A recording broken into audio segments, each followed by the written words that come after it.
Selamat pagi anak-anak dan remaja misioner yang terkasih dalam Tuhan kita Yesus Kristus. Berjumpa kembali bersama Bunda Heni dalam edisi Do Re Mi, Doa dan Renungan Misioner, Sabtu 18 September 2021. Hari ini kita masuk pada pekan biasa yang ke-24.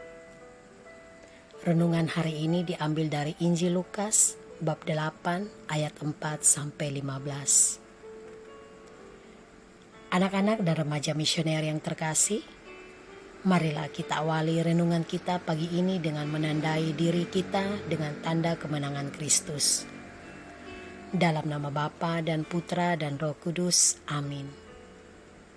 Semoga Tuhan beserta kita sekarang dan selama-lamanya. Inilah Injil Yesus Kristus menurut Santo Lukas. Dimuliakanlah Tuhan. Banyak orang datang berbondong-bondong dari kota-kota sekitar kepada Yesus.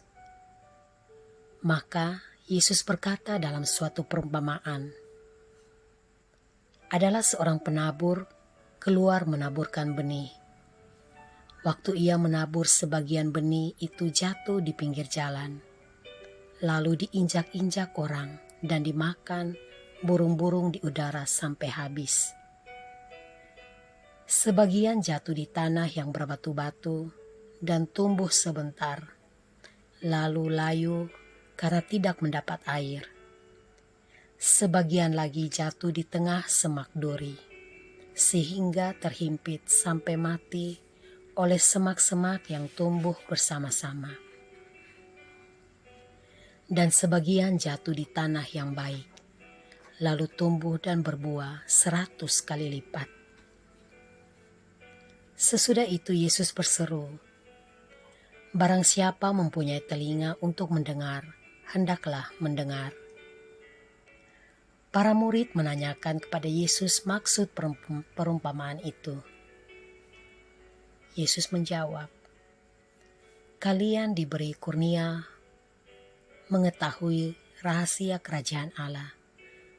Tetapi hal itu diwartakan kepada orang lain dalam perumpamaan, supaya sekalipun memandang, mereka tidak melihat, dan sekalipun mendengar, mereka tidak mengerti. Inilah arti perumpamaan itu. Benih itu ialah sabda Allah yang jatuh di pinggir jalan. Ialah orang yang telah mendengarnya. Kemudian datanglah iblis, lalu mengambil sabda itu dari dalam hati mereka, supaya mereka jangan percaya dan diselamatkan. Yang jatuh di tanah yang berbatu-batu ialah orang yang setelah mendengar sabda itu, menerimanya dengan gembira, tetapi mereka tidak berakar. Mereka hanya percaya sebentar, dan dalam masa pencobaan mereka murtad. Yang jatuh dalam semak duri ialah orang-orang yang mendengar sabda itu, dan dalam pertumbuhan selanjutnya mereka terhimpit oleh kekhawatiran, kekayaan, dan kenikmatan hidup, sehingga tidak menghasilkan buah yang matang. Yang jatuh di tanah yang baik ialah orang yang mendengar sabda itu dan menyimpannya dalam hati yang baik, dan menghasilkan buah dalam ketekunan.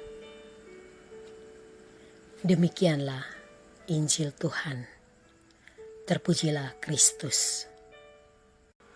Anak-anak dan remaja misioner yang dikasihi Tuhan, kita semua pasti tahu bahwa tanah dan benih adalah dua hal yang tidak bisa dipisahkan. Mengapa demikian?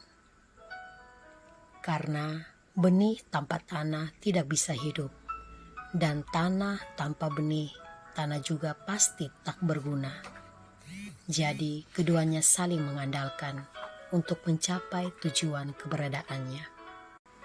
Pada Injil hari ini, Yesus berbicara tentang kerajaan Allah melalui perumpamaan tentang biji yang sama namun dengan tanah yang berbeda. Nah, anak-anakku yang terkasih, mari kita membayangkan bersama-sama jenis tanah yang berbeda itu seperti apa? Jenis tanah yang berbeda itu merupakan cerminan disposisi batin manusia. Artinya tergantung dari diri kita mau atau tidak mengolah tanah itu. Kuncinya hanya ketekunan. Contoh yang harus kita lakukan jika kita ingin mengolah tanah, atau dalam hal ini diri kita yang anak-anak, supaya menjadi tanah yang subur, yaitu kita harus rajin berdoa, membaca Alkitab, bernyanyi, memuji-muji Tuhan. Bisa juga dalam keseharian kita lakukan hal-hal yang dikehendaki Allah, seperti melayani sesama, baik itu di gereja, di komunitas, maupun di sekami atau di mana saja kita berada. Anak-anakku yang terkasih, kita diajar untuk selalu tekun dan konsisten agar diri kita bisa menjadi tanah yang subur, yang menghasilkan hidup dan berbuah. Semoga apa yang menjadi renungan kita hari ini dapat mengajak kita semua untuk menjadi tanah yang baik, yang subur, yang dikehendaki oleh Allah. Amin. Marilah kita bersama-sama berdoa, doa anak misioner Indonesia. Tuhan Yesus, Engkau diutus Bapa menjadi berkat bagi dunia, menjadi selamat bagi manusia. Utuslah kami anak-anak-Mu di Indonesia untuk menjadi sahabat yang kuat bagi yang lemah, sahabat yang rela berkorban bagi yang menderita payah, sahabat penghibur bagi yang sakit dan gelisah. Tuhan Yesus, kami pun ingin menjadi utusan-utusan kecil-Mu, teman setia bagi yang tersingkir, terlantarkan, teman bicara bagi kesepian, terlupakan, sobat yang gembira bagi yang sedih dan susah, sobat penuh penghargaan bagi yang tak dicintai. Tuhan Yesus, utuslah kami kini dengan bantuan Roh Kudus-Mu, menjadi garam dan ragi yang baik, menjadi terang dan obor yang cemerlang, membawa kegembiraan dan pengharapan. Tuhan Yesus, kuduskanlah badanku dan sucikanlah jiwaku. Kupersembahkan diriku padamu hari ini. Berkatilah semua anak dimanapun juga. Berkatilah semua yang kami jumpai siapapun juga. Bapa kami yang ada di surga, dimuliakanlah nama-Mu, datanglah kerajaan-Mu, jadilah kehendak-Mu di atas bumi seperti di dalam surga. Berilah kami rezeki pada hari ini, dan ampunilah kesalahan kami, seperti kami pun mengampuni yang bersalah kepada kami.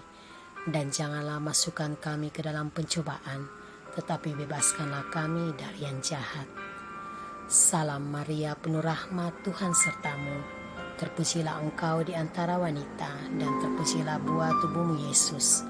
Santa Maria Bunda Allah, doakanlah kami yang berdosa ini, sekarang dan waktu kami mati. Amin. Kemuliaan kepada Bapa dan Putra dan Roh Kudus, seperti pada permulaan, sekarang, selalu, dan sepanjang segala abad. Amin. Anak-anakku, remaja misioner yang dikasihi Tuhan, demikianlah renungan kita pada hari ini. Semoga kita semua dapat menjalankan seluruh aktivitas kita pagi ini dengan penuh semangat dan selalu mengandalkan Tuhan di dalam kehidupan kita. Selamat beraktivitas dan jangan lupa esok hari kita akan beribadah bersama. Semoga kita semua selalu dilindungi, dibimbing dan diberkati oleh Allah Bapa yang Maha Kuasa, dalam nama Bapa dan Putra dan Roh Kudus. Amin.